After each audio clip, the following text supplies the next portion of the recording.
J'ai deux attentes personnellement. La première, c'est que chaque sponsor qui a mis un budget au bout sorte de ces 3 jours et me dise merci pour la qualité des échanges. Ça, je serais très content parce que voilà, c'est un travail de fond. Bien entendu, les congressistes aussi, qui ressortent de là peut-être avec une autre vision aussi de la région, parce qu'ils connaissent. Pour certains, ça fait plusieurs fois, d'autres peut-être ce sera la première fois. On peut avoir peut-être des préjugés, de se dire bon, c'est des vins blancs sucrés, grosso modo, hein, en rigolant.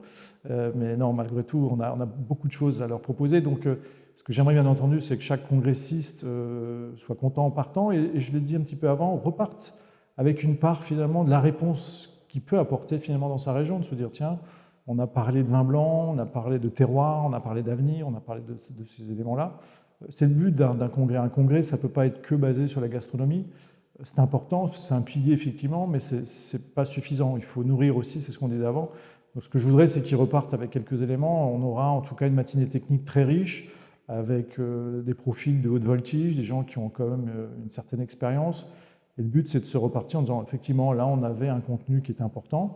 Et puis un effet waouh sur le Parlement, un effet waouh sur l'ensemble de ce qu'on va proposer, que ce soit d'ailleurs pour les accompagnants aussi, hein, les congressistes, mais les accompagnants. On a travaillé un programme aussi de qualité, à la fois sur le patrimoine, à la fois sur les valeurs culturelles.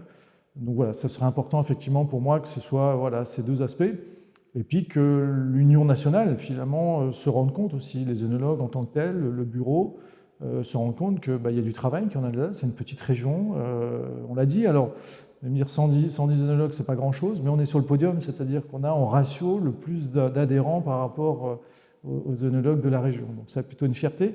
Donc c'est montrer à l'Union nationale aussi qu'on est capable de bouger les lignes sur une équipe dynamique, leur montrer qu'on a fait peut-être un congrès peut-être différent, plus simple aussi, peut-être plus à notre image, mais qui permet quand même de faire quelque chose de qualitatif et qui reste convivial. Tout ça, effectivement, dans un endroit citadin.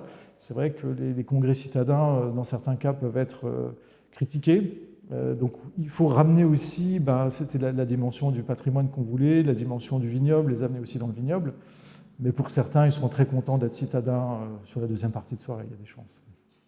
Alors, nous avons quelques attentes au niveau du congrès des œnologues à Strasbourg. Premièrement, on espère effectivement avoir un grand nombre d'adhérents et de non-adhérents d'œnologues globalement qui viennent à ce congrès national.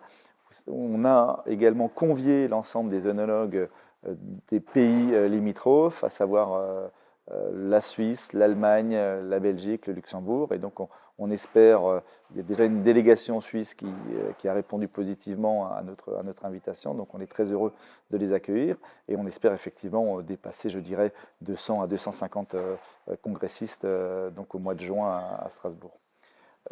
Ça, c'est la première attente. La deuxième attente, c'est qu'évidemment, on espère avoir un débat constructif, dynamique, ouvert et qui fera émerger de belles réflexions sur cette thématique de terroir et avenir. Et on ne doute pas qu'effectivement, on aura un public intéressé et très attentif à ce qui va être présenté. La première chose, c'est, je vais les remercier parce que ce congrès-là, pour la petite histoire, on le prépare depuis 3 ans, puisque forcément, Covid oblige, il est passé par là, on a démarré avec une première équipe, 80% est resté, on a repris effectivement la présidence avec Alain Schmitt. Donc merci pour cette ténacité, merci pour ce temps passé, merci pour ce temps que vous allouez finalement à l'Union pour faire plaisir aux autres, parce que nous, du congrès, on ne va pas en voir grand-chose. Par contre, l'an prochain, quand on sera dans la Loire, on sera très content de pouvoir en profiter. Donc voilà, je voulais tout simplement vous remercier sincèrement pour ceux qui s'investissent, qui s'impliquent. C'est pas toujours simple, je l'entends, on n'est pas toujours d'accord. Il y a une dimension collégiale, voilà, c'est une équipe. Mais c'est un vrai enjeu et j'espère, en tout cas, pour ceux qui le font pour la première fois, qui reviendront. Moi, ça doit être le 3e ou 4e. Voilà, ça reste comme un moment qui est intense, un moment qui nous permet aussi d'apprendre, même si on ne fait pas de l'événementiel, mais on apprend beaucoup de choses sur la gestion de projet, sur l'animation, sur le management, sur la pugnacité, la patience. Voilà, tous ces sujets-là, il faut les mettre en avant. Et ça permet justement de se grandir aussi et puis d'apporter. Il y a une dimension aussi altruiste, puisque finalement, on se met un petit peu entre parenthèses. Bien sûr qu'on va participer au congrès, mais il y a beaucoup de choses où on sera un petit peu derrière, de façon à ce que chaque participant hors Alsace puisse passer le plus beau congrès, et c'est ce qui va nous réjouir. Eh bien, le message que j'ai à passer à l'ensemble des membres du bureau et des congressistes, c'est d'abord venir pour passer un bon moment. C'est déjà la priorité. Et puis, c'est de pouvoir profiter de cette rencontre pour échanger, partager, se poser les bonnes questions sur notre union, sur l'avenir, et puis venir découvrir aussi, pour ceux qui ne sont pas membres, l'univers des œnologues et tout ce que peut apporter l'Union des œnologues de France.